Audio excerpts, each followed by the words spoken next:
welcome to my channel. I'm Miyu.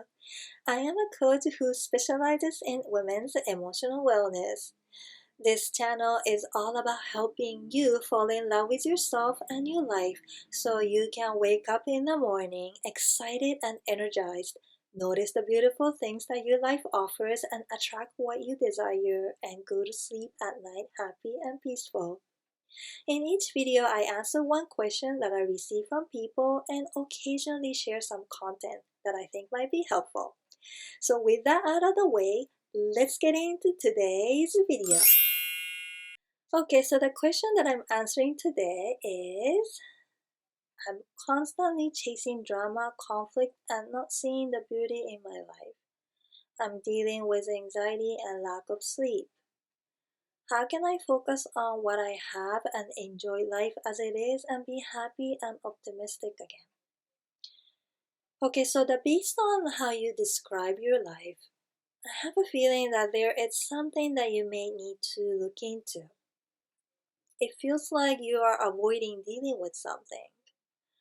It could be unprocessed emotions like anger, guilt, shame, grief, sadness, or something else, or it could be something physical like organizing important paperwork, taking action to pursue your dream, or eating healthy.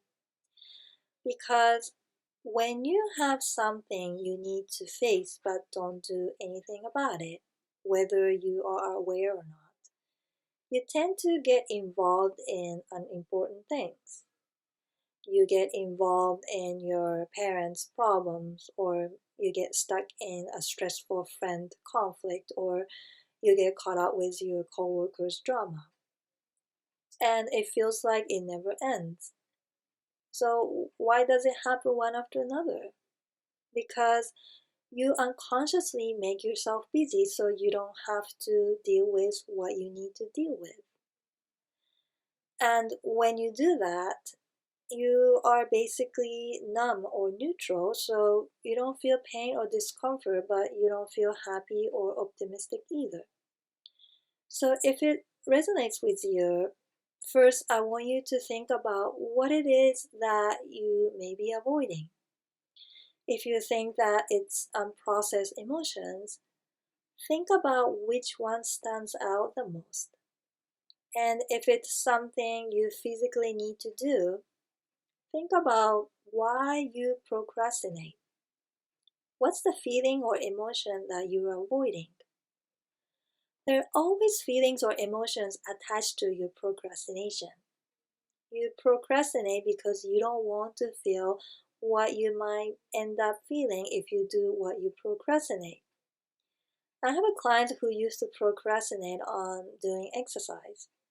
She even had all the equipment set up in her basement ready to go, but she was like, oh, I've been busy, I haven't had the time to do it. But after we had a session, she realized that the reason why she was procrastinating was because she was afraid of failure. She was afraid that she might not reach her goal, which was losing some weight. So instead of making time to exercise, she unconsciously made herself busy with other things.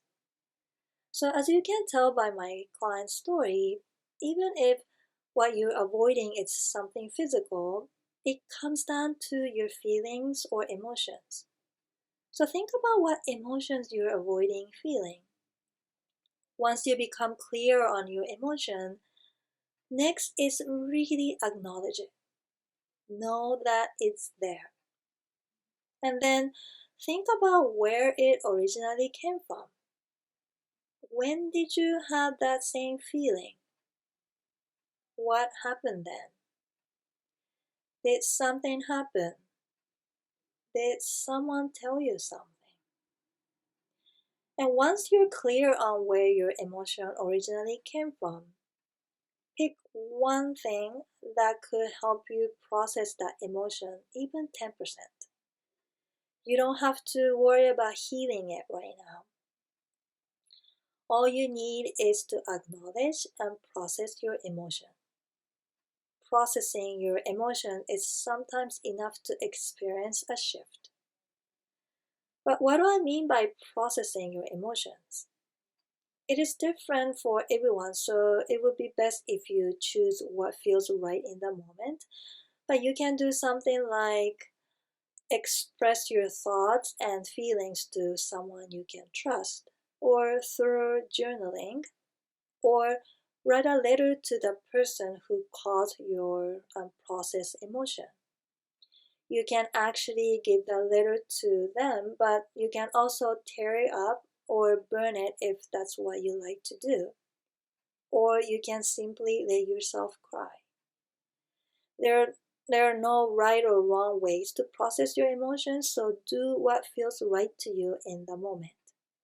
And keep doing it until your unprocessed emotion becomes neutral, meaning it doesn't bother you or make you emotional, even if you think about the particular memory that has created the emotion in the first place.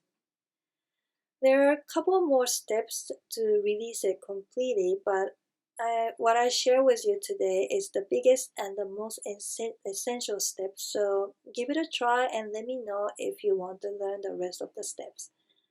But I'm pretty confident that you will experience some kind of shift and eventually be free from drama and conflict and enjoy life if you trust the process and keep working on your emotions. Okay, so that's it. I hope you find this video helpful. If you want to ask me any questions regarding emotional wellness, self-love, self-care, anything like that, you can find the form in the description below. And if you enjoyed this video, please hit the like button and subscribe to the channel. Thank you for watching. Bye! Do you want to live a worry-free life and stop the what-if cycle? I know what it's like to worry a lot. I've been there, big time. I used to constantly worry about almost anything in my life, and it felt like there was no way out of this unhealthy cycle. So what helped me? Controlling what ifs by understanding the root causes. This method helped me not only become aware of my brain habits and how they affect me, but turn negative brain functions into positive ones.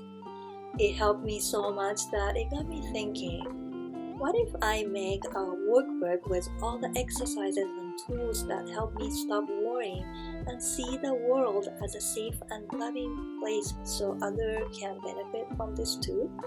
That is why I have created this 34 pages step-by-step guide. Are you interested? You can click up here and download it now for free. I hope it helps you as much as it helped me and other people.